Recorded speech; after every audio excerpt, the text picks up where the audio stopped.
Assalamu alaikum küçük dostlar. Ben Hümeyra. Endi sizlerge rəngli barmaq mahnısına geldim. Soğukluğundan endi başlayalım.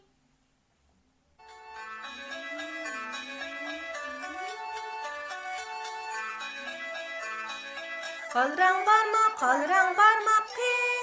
sen. Bu yedim ben. Sıyrık parmak sen. Yeşil parmak sen. Bu yedim ben. Biliyorum ben. Kökran parmak sen. Bu yedim ben. Kızıl parmak sen. Bu yedim ben. Biliyorum ben.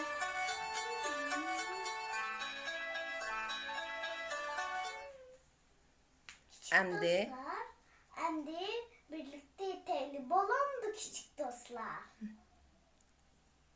Kaldıran parmak sen. Bu yedim ben. Kilivadım ben.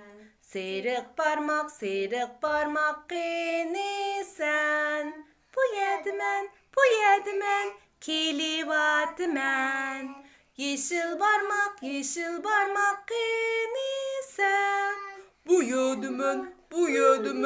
Kilivadım ben. Kökran parmak sen. Bu yedim ben. Kilivadım ben. Kızıl parmak sen. Bu yedim ben. Kilivadım ben. Kiçik dostlar, sizler qaysı rəngni yaxşı görürsüzlər? Biz Hümeyradan sorab baxaylı. Hümeyra, siz qaysı rəngni ən yaxşı görürsüz? Mani. O rənglərini dəb berəңə ismini. Hal rəng. Hal rəng, kök rəng. Hal rəng bilən kök rəngni yaxşı gördük Hümeyra. Rəng, kök rəng. Əmdə xoşlaşamdıq kiçik dostlar. Hoş. Xeyr xoş. Xeyri hoş küçük dostlar.